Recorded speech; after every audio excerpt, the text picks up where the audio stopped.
Halo, selamat pagi. Apa kabar Anda pemirsa? Berjumpa lagi dalam Berita Mataram hari ini. Sejumlah informasi penting dan menarik lainnya telah kami siapkan untuk Anda, dan berikut diantaranya.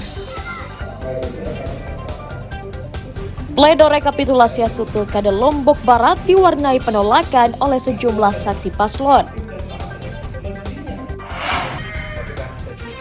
Diduga melecehkan mahasiswi, seorang pria difabel di Mataram ditetapkan menjadi tersangka.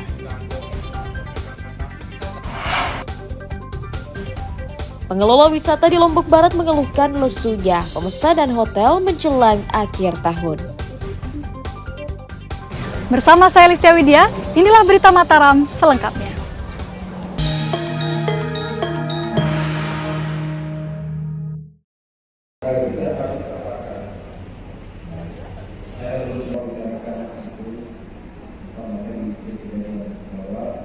Rapat pleno rekapitulasi hasil pemungutan suara pemilihan Bupati dan Wakil Bupati Lombok Barat diwarnai protes dari sejumlah saksi paslon yang tidak sepakat dengan perolehan suara pada Senin siang.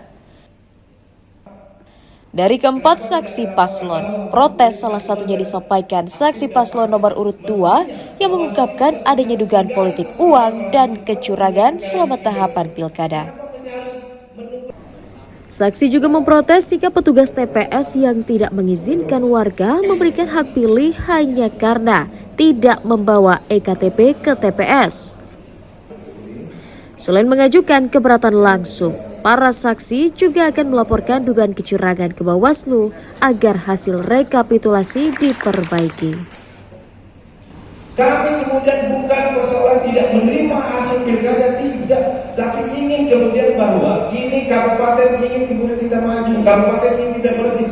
Tapi kalau kemudian pola-polanya bobrok, pola-polanya tidak baik, bagaimana kemudian kita bisa menghasilkan pemerintah yang baik kalau kemudian caranya seperti ini, pimpinan? Mohon maaf, sekali lagi untuk persoalan Kecamatan Semotong misalkan di TPS 5, Desa Batu Putih sudah terjadi pemilihan yang kemudian orang meninggal dunia dihidupkan. Merespon adanya penolakan, KPU tetap menggelar rekapitulasi sesuai jadwal. Pada dasarnya kita melakukan rekap terhadap hasil rekapitulasi di tingkat kecamatan, di mana kegiatan ini untuk kita mencocokkan di hasil yang berasal dari kecamatan yang dibawa atau yang diterima oleh masing-masing saksi pasangan calon, baik itu untuk pasangan calon gubernur, wakil gubernur, maupun saksi pasangan calon bupati dan wakil bupati. Ini yang kita cocokkan. Jadi apabila ada yang berbeda, inilah yang kita cocokkan dan kita koreksi bersama. Rekapitulasi suara hasil pemilihan kepala daerah di 991 TPS di 10 kecamatan ditargetkan rampung selama 2 hari ke depan. Hairul Amri melaporkan dari Kabupaten Lombok Barat.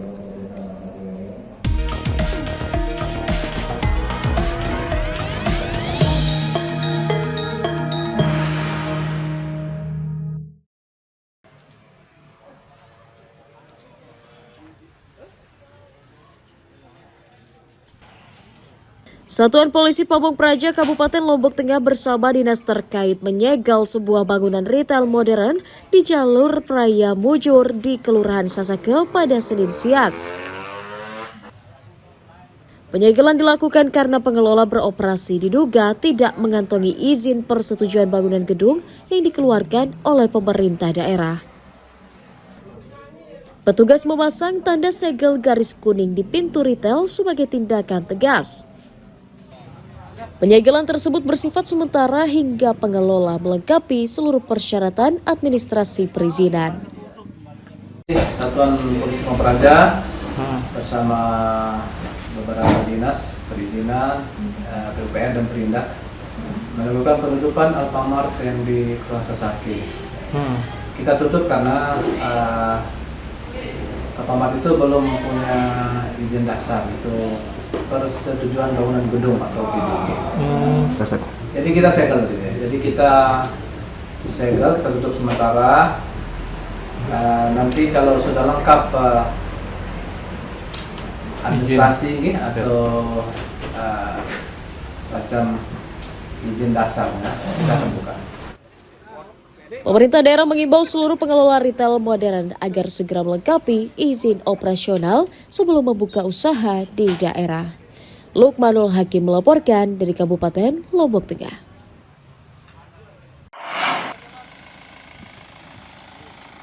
Seekor ular piton dievakuasi petugas pemadam kebakaran dan penyelamatan Damkarmat, Kabupaten Lombok Timur di Komplek Perumahan Desa Pancor Manis, Kecamatan Sukamulia, Minggu akhir pekan.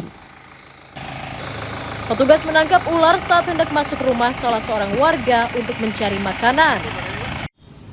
Ular sepanjang 2 meter lebih tersebut meresahkan karena kerap keluar masuk perkampungan untuk mencari unggas peliharaan warga. Ular tersebut diduga bersarang di saluran air irigasi yang berada di tengah perkampungan. Ada yang melaporkan bahwa warga dari Pancor Manis, Sukamulia, melaporkan bahwa ada ular di tengah jalan yang membuat takut para pengendara, sehingga malam itu langsung menghubungi tim rescue Damkar Lombok Timur untuk mengevakuasi ular tersebut. Sehingga tim rescue langsung berangkat untuk mengevakuasi ular tersebut yang menghalangi jalanan. Panjang besar ular ini? Untuk panjang kurang lebih sekitar 2 meter. Bisa. Untuk jenis ular itu berjenis piton. Ular sanca tersebut rencananya akan dilepaskan ke habitatnya di kawasan Taman Nasional Gunung Rinjani. Mutadun melaporkan dari Kabupaten Lombok Timur.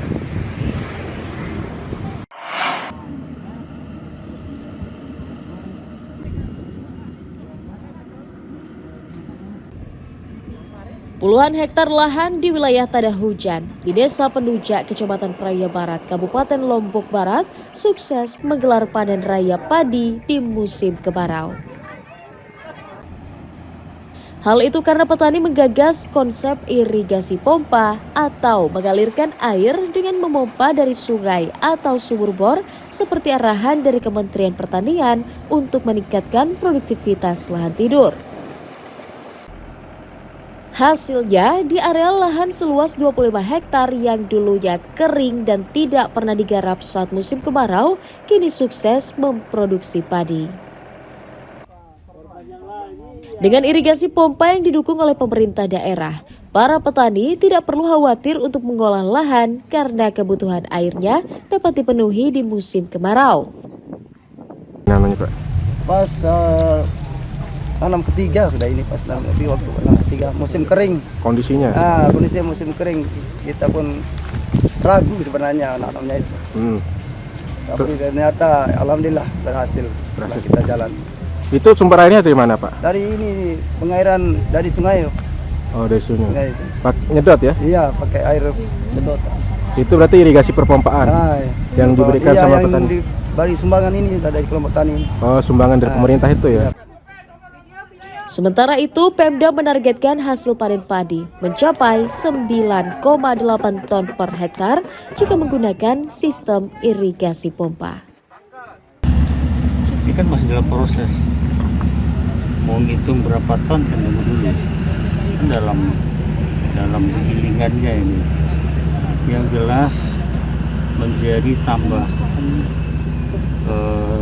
persentase meningkatnya hasil produksi padi kita di Lombok Tengah ini, dan menjadi acuan juga pusat milik kita.